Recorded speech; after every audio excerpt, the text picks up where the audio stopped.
नमस्कार सभी साथियों को। आज की इस वीडियो में हम बात करेंगे बौद्ध धर्म से संबंधित जितनी भी परीक्षाएं होती हैं उसके अंदर पूछे जाने वाले ये 50 प्रश्नों में से आपको कोई ना कोई प्रश्न अगर बौद्ध धर्म से आता है तो आपको इनमें से देखने को मिलेगा। सबसे पहला प्रश्न है, गौतम बुद्ध का जन्म कहाँ हुआ था? गौतम बुद्ध का जन्म कहाँ हुआ था? ये हुआ था लुम्बिनी में। लुम्बिनी में, ठीक है जी। गौतम बुद्ध का बचपन का नाम क्या था? गौतम बुद्ध का बचपन का नाम क्या था? सिद्धार्थ, ठीक है जी, सिद्धार्थ। बुद्ध को ज्ञान की प्राप्ति कहाँ हुई थी? बोध गया में। ज्ञान की प्राप्ति कहाँ हुई? बोध गया, यानी कि बोध यानी कि बुद्ध गया। कहाँ गया जब ज्ञान की प्राप्ति हुई? बोध गया। सिद्धार्थ, सिद्ध जिसका अर्थ है सिद्ध, सीधा, सिद्धार्थ। और लुम्बिनी में जन्मे, लुम्बिनी में जन्मे, बोध गया में ज्ञान प्राप्त। बुद्ध ने अपना पहला उपदेश कहाँ दिया था? सारनाथ में दिया था। बुद्ध ने अपना पहला उपदेश यानी कि पहला सार सारनाथ में दे दिया। बुद्ध ने किस वृक्ष के नीचे ज्ञान प्राप्त किया?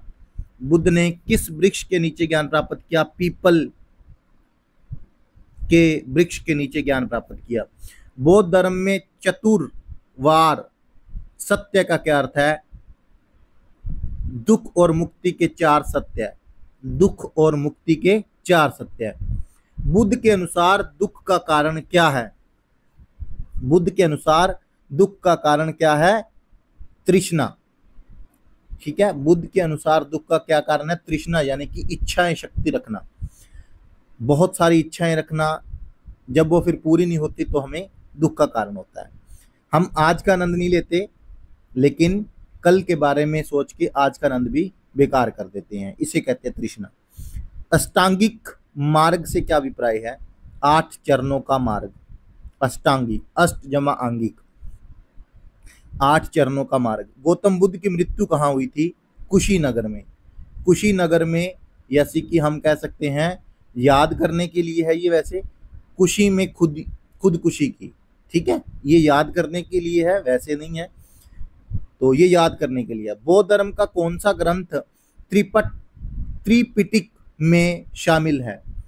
त्रिपिटक, त्रि यानी कि 3, पिटक में शामिल है अगुंतर निकाय। अगुंतर निकाय। बौद्ध संघ में कौन शामिल हो सकता है? कोई भी जाति। बुद्ध के प्रमुख शिष्य कौन थे? आनंद। बुद्ध के प्रमुख शिष्य कौन थे? आनंद। बौद्ध धर्म के अनुसार मोक्ष को क्या कहा जाता है? निर्वाण। क्या कहा जाता है? निर्वाण। जब हम मोक्ष की प्राप्ति कर लेते हैं तो उसे निर्वाण कहते हैं। बुद्ध ने उपदेश किस भाषा में दिए थे? ये पाली भाषा में दिए थे। बुद्ध धर्म के अनुसार जीवन का अंतिम लक्ष्य क्या है? बुद्ध धर्म के अनुसार जीवन का जो अंतिम लक्ष्य है वो निर्वाण प्राप्त करना, यानी कि मोक्ष की प्राप्ति करना है। बुद्ध धर्म में कितने आर्य सत्य होते हैं? 4। बुद्ध के अनुयायी किस धर्म ग्रंथ को पढ़ते हैं? त्रिपिटक को, यानी कि बुद्ध धर्म का जो धर्म ग्रंथ है कौन सा हो गया? वो त्रिपिटक। जैसे हमारे सिख धर्म में है, ठीक है, गुरु ग्रंथ साहिब जी, ऐसे ही बुद्ध धर्म के जो है वो त्रिपिटक है। बुद्ध धर्म का प्रचार किसने सबसे पहले विदेशों में किया? बुद्ध धर्म का प्रचार सबसे पहले विदेशों में करने वाला कौन था? अशोक। बुद्ध धर्म का प्रमुख त्योहार कौन सा है? बुद्ध पूर्णिमा, ठीक है जी। बुद्ध ने किस नदी के किनारे ज्ञान प्राप्त किया था? ये किया था निरंजना नदी के किनारे। बुद्ध धर्म की महायान शाखा में बुद्ध को क्या माना जाता है? ईश्वर। बुद्ध धर्म की हीनयान शाखा में बुद्ध को क्या? महायान में ईश्वर, हीनयान, ये 2 शाखाएं थी, महायान और हीनयान। तो पहली में ईश्वर माना जाता है महायान में, हीनयान में क्या माना जाता है? केवल उपदेशक। सम्राट अशोक ने बुद्ध धर्म कब अपनाया?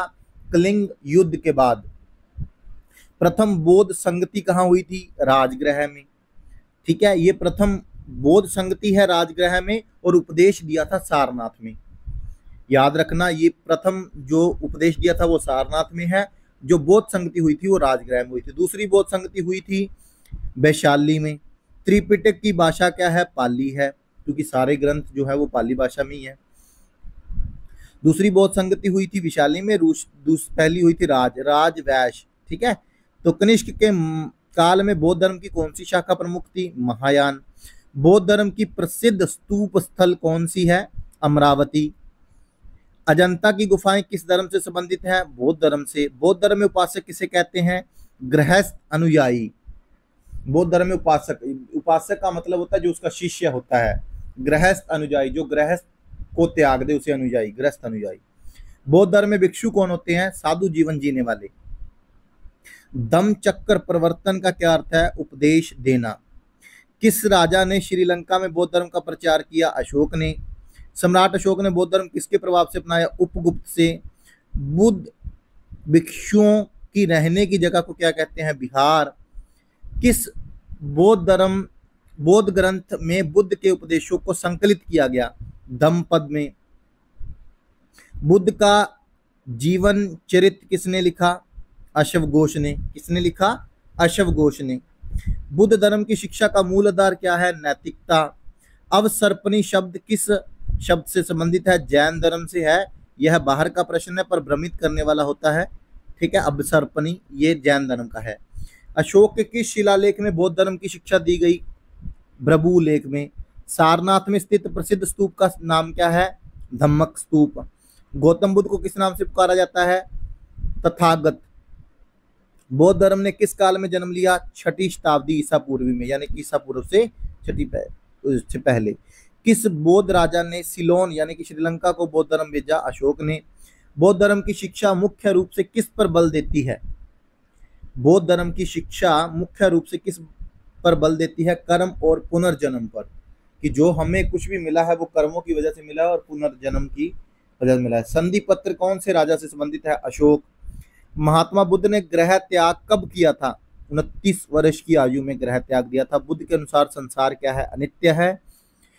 किसने बौद्ध धर्म की शिक्षाओं को लिखवाया? अशोक ने। बुद्ध की अंतिम यात्रा किस नगर में समाप्त हुई थी? ये हुई थी कुशीनगर में। अब जो ये मैंने पीडीएफ बनाई है, अगर आप भी इस तरह की पीडीएफ बनाना चाहते हैं तो मुझे कमेंट बॉक्स में लिख दें, I want to make this type of PDF, तो मैं आपको इसके बारे में बता दूंगा कि मैं यह पीडीएफ मात्र 10-15 मिनट में ये पीडीएफ बन जाती है, ठीक है। तो मैं आपको ये भी चीज़ सिखा दूंगा। किसी प्रकार का कोई भी प्रश्न आपने बनाना हो तो आप बना सकते हैं। सो ये थे बुद्ध धर्म से संबंधित 50 प्रश्न। अगर आपको किसी प्रकार के और भी प्रश्न चाहिए तो आप मुझे बता सकते हैं, मैं आपको आसानी से बता दूंगा। ये 50 प्रश्न आप किसी भी परीक्षा में बैठे हैं तो आपको इनमें से कोई 2-4 प्रश्न कंपटीशन एग्जाम में पक्का मिलेंगे। So respect women, no I drug, help India, no farmer, no food, no future. प्रणाम शहीदों को। धन्यवाद। जुड़े रहिए, हंसते रहिए, मुस्कुराते रहिए, प्यार फैलाते रहिए, नफरत छोड़िए और सेवा, संस्कार और शिक्षा का पाठ पढ़ाते रहिए। धन्यवाद।